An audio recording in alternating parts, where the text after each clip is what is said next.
Cara, que dia! Mistura de fim do mundo com invasão alienígena. Aconteceram tantas coisas e nessas coisas tinham tantos detalhes que eu resolvi fazer esse vídeo só para ter certeza que você não ia perder nada, dada a tamanha gravidade dos fatos. As entranhas do poder estão expostas e para tentar adiar o inevitável, muita gente se expôs junto.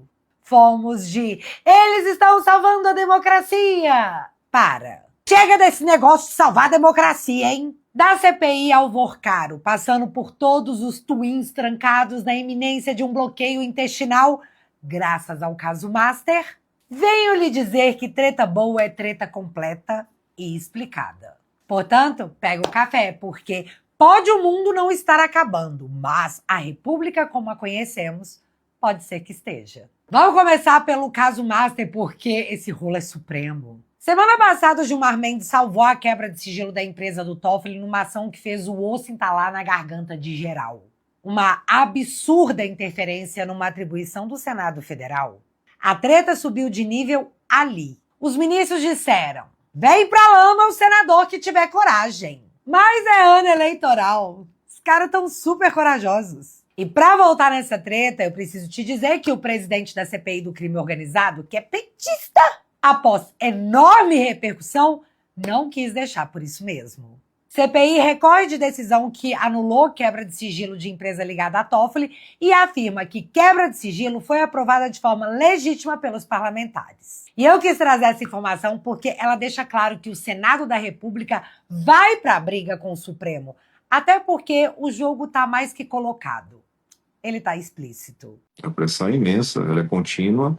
Ela hoje vem com mais intensidade e gravidade do outro lado da praça, vem do Supremo Tribunal Federal, infelizmente. A maior pressão no Senado Federal para impedir as investigações do Banco Master, segundo Alessandro Vieira, que é o relator da CPI do crime organizado, vem da Suprema Corte, dito em bom português. E vem cá, vocês não se chocam quando vocês ouvem que fulano atua para blindar ciclano? Gente, blindagem é apenas uma outra palavra escolhida para informar que fulano está dificultando a investigação em cima de ciclano. E dificultar investigações tem nome jurídico próprio, obstrução de justiça. E é disso que se trata. Dito tudo isso, Vorcaro foi preso e dessa vez a mídia já avisou. Ele não vai sair tão cedo, ó, esquece. Mas a prisão do Vorcaro trouxe para a discussão algo muito maior do que a prisão de um corrupto. Ela veio com uma nova frente de batalha se iniciando bem na nossa cara. O Supremo Tribunal Federal indo para cima do PGR, indicado por Gilmar e Alexandre de Moraes, o seu Paulo Gonet.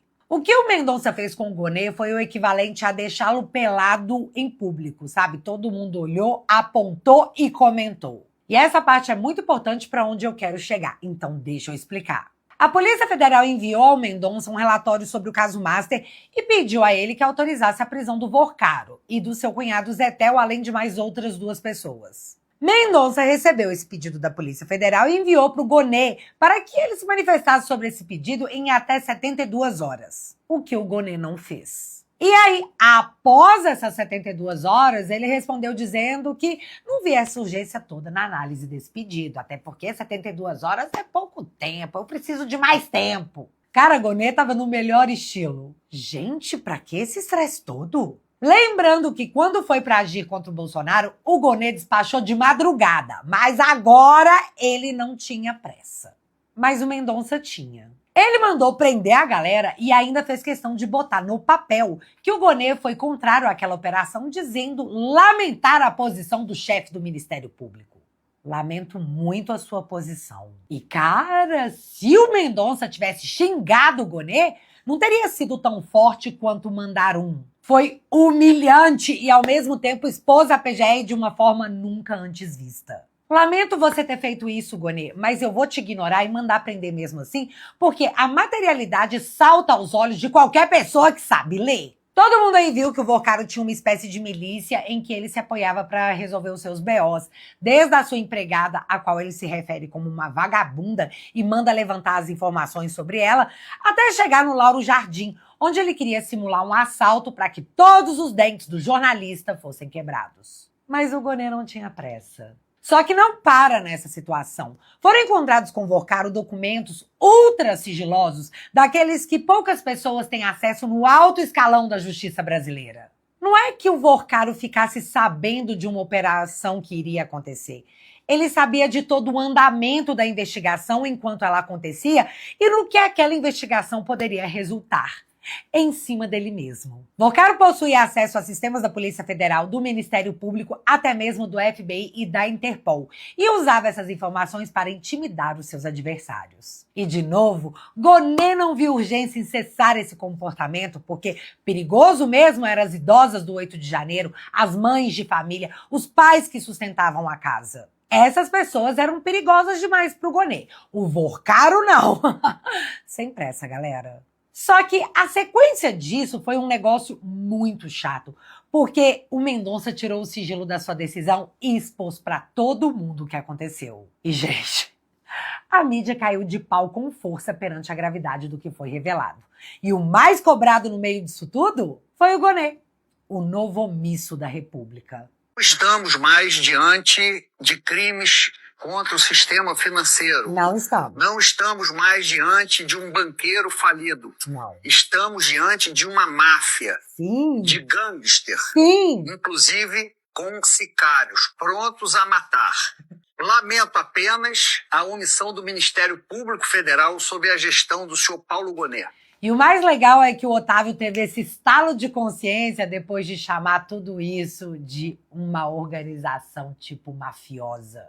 Chupa aí, gabinete do ódio, que o Alexandre dizia que existia na direita. Mas a pergunta era, como o Gonê tentou empurrar esse escândalo com a barriga? A resposta também veio em forma de matéria após um off da galera que está atuando nas investigações. Olha só. Caso Master, ligação entre Gonê e Moraes é obstáculo, dizem investigadores. Ou seja, Gonê tá agindo assim porque é amigo do Alexandre. E é exatamente isso que a matéria relata. Abre aspas. Investigadores apontam que foi pelo menos a terceira vez em que Gonê se posicionou contra os avanços das investigações. Ele já arquivou pedidos sobre o contrato de Viviane Barsi, mulher de Alexandre de Moraes, cujo escritório fechou um contrato de 129 milhões com Vorcaro, valores extremamente acima do cobrados no mercado advocatício.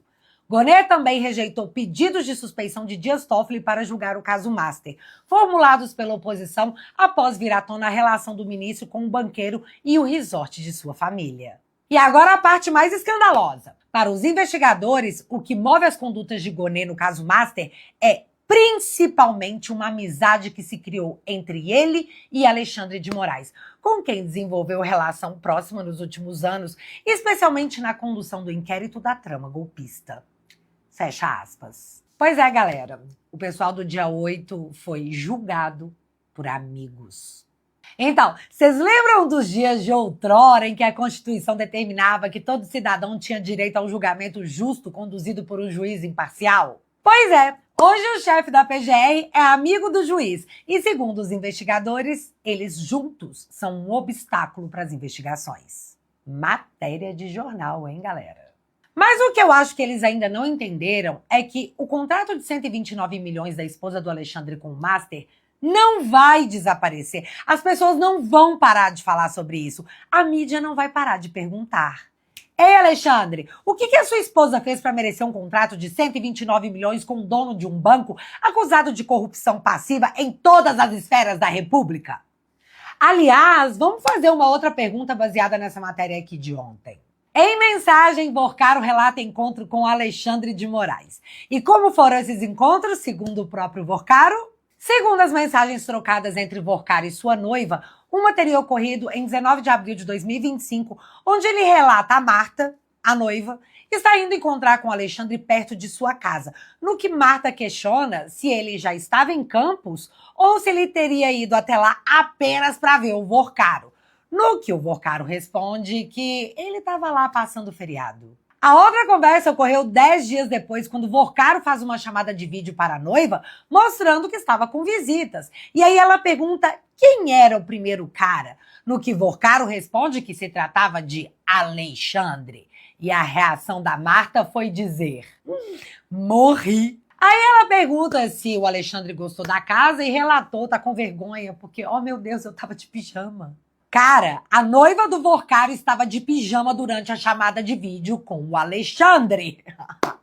Isso é coisa de gente íntima, né?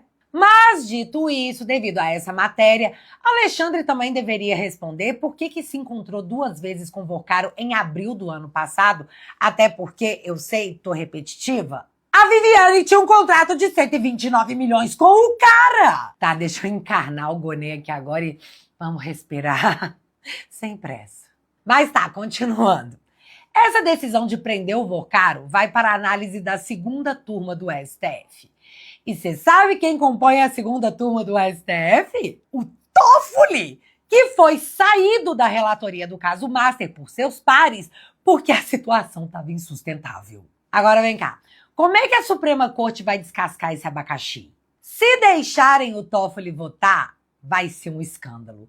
Se não deixarem, também será um escândalo. Afinal, os ministros disseram que o Toffoli não era suspeito, então por que ele não poderia votar? Pegaram aí o spoiler das cenas dos próximos capítulos? Galera, eu fiquei chocada com as últimas coisas que rolaram nessa última temporada da saga pra salvar a democracia.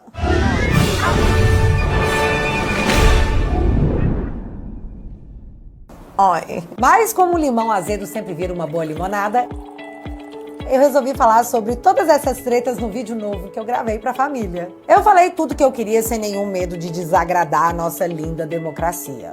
Só que nem tudo são flores e uma coisa triste aconteceu. Cara, eu me dei conta que você tá aqui fora, sem acesso a todos os conteúdos exclusivos dessa família. Você tá perdendo conteúdos divertidos como o Te Barbarizei, uma série super engraçada que eu faço pra te atualizar.